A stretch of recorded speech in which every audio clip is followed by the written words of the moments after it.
Asthma की समस्या में क्या खाएं क्या ना खाएं, अक्सर ये प्रश्न बहुत सारे पेशेंट्स के मन में बना रहता है।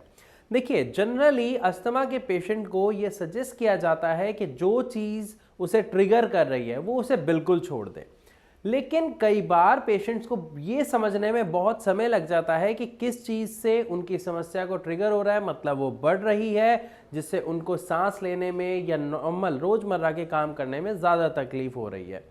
बट कुछ चीज़ें बहुत क्लियर होती हैं, जैसे चावल के खाने से समस्या अचानक से ज़्यादा बढ़ रही है, या कुछ ठंडा खाने से, या मान लीजिए जो नॉनवेज खाते हैं उसमें फ़िश खाने से समस्या बढ़ रही है, या मीट खाने से समस्या बढ़ रही है। ये अक्सर वो पेशेंट ज़्यादा बेहतर तरीके से समझ पाता है जो उन चीज़ों का प्रयोग करता है, वो खाता है, कंज्यूम करता है। लेकिन आज की इस वीडियो में हम सबसे पहले बात करेंगे कि वो ऐसी कौन सी चीज़ें होती हैं जो एक अस्थमा के पेशेंट को लेनी चाहिए, जो उसको उसके अस्थमा की समस्या में न केवल रिलीफ देता है बल्कि अस्थमा की समस्या से उसे बचाता भी है। तो इसमें सबसे पहले एक फल का मैं नाम बताऊंगा जो ज़्यादातर डॉक्टर्स उसको कई बीमारियों के लिए एक औषधि की तरह मानते हैं, जो है सेब, एप्पल। जी हाँ, ऐसा माना जाता है कि अगर हफ्ते में 4 से 5 सेब आप खाते हैं, मतलब 4 से 5 दिन अगर आप डेली सेब का सेवन करते हैं, तो वो आपके अस्थमा की समस्या में काफ़ी मदद करता है। इसी के साथ अगर हम दूसरी चीज़ की बात करें तो वो है दूध। दूध भी अस्थमा में हेल्प करने वाला, यानी आपके इन्फ्लामेशन को रिलीफ देने वाली एक चीज़ मानी जाती है, क्योंकि उसमें मैग्नीशियम की जो मात्रा होती है वो काफ़ी अच्छी होती है, जो आपके अस्थमा की समस्या के लिए काफ़ी अच्छी मानी जाती है।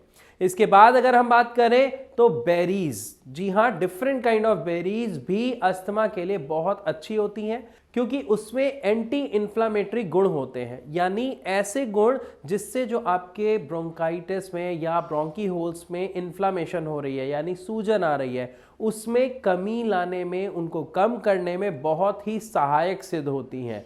इसीलिए बेरीज भी अस्थमेटिक पेशेंट के लिए बहुत ही अच्छे फल में गिनी जाती हैं। इसके बाद अगर हम बात करें तो गाजर भी बहुत अच्छी मानी जाती है अस्थमा के पेशेंट के लिए, क्योंकि इसमें बीटा कैरोटीन होता है। ये भी एंटी इन्फ्लामेटरी होता है और बहुत ही ज़्यादा मदद करता है अस्थमा की समस्या को कम करने के लिए, साथ ही कंट्रोल करने के लिए। इसके बाद अगर हम बात करें तो एवोकेडो भी इसी श्रेणी में आता है, जो अस्थमेटिक पेशेंट के लिए काफ़ी अच्छा माना जाता है। तो ये कुछ ऐसी चीज़ें हैं जिनका सेवन अगर अस्थमा के पेशेंट करते हैं तो उनकी वो जो इन्फ्लामेशन होती है ब्रोंकाइटिस में, ब्रोंकीहोल्स में, उनमें काफ़ी अच्छा रिलैक्स देखने को मिलता है, और साथ ही जो उनका अस्थमेटिक प्रॉब्लम होती है, जो बार बार ट्रिगर हो रही होती है समस्या, एनी हाउ वो भी कंट्रोल होती है। लेकिन ध्यान रखिएगा, इन चीज़ों से आप अस्थमा की समस्या को कम करने की या मैनेज करने की कोशिश मात्र कर सकते हैं।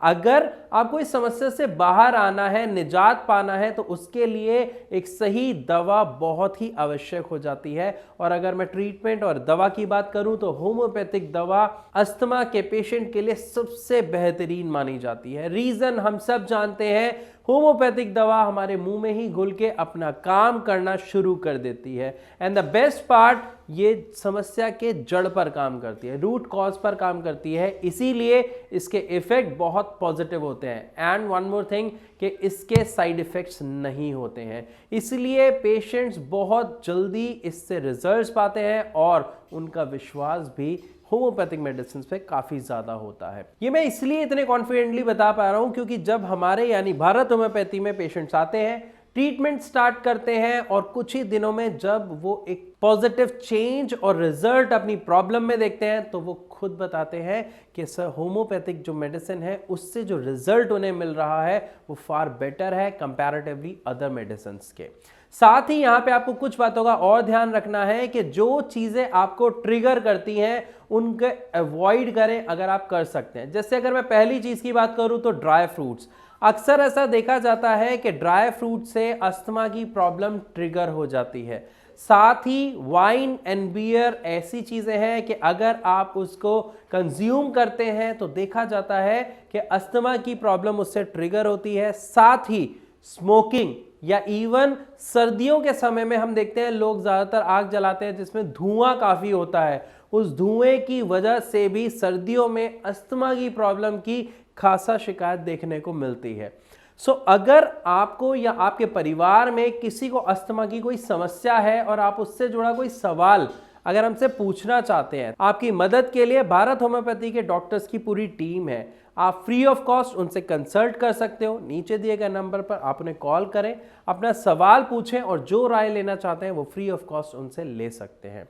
आई होप इस वीडियो के माध्यम से आपको समझ आया होगा कि अस्थमा के पेशेंट्स किन चीज़ों का सेवन कर सकते हैं, किन चीज़ों का नहीं। तो इसी के साथ अब मैं आपसे इजाज़त लेना चाहूँगा। मिलूंगा अपनी अगली वीडियो में, तब तक के लिए नमस्कार।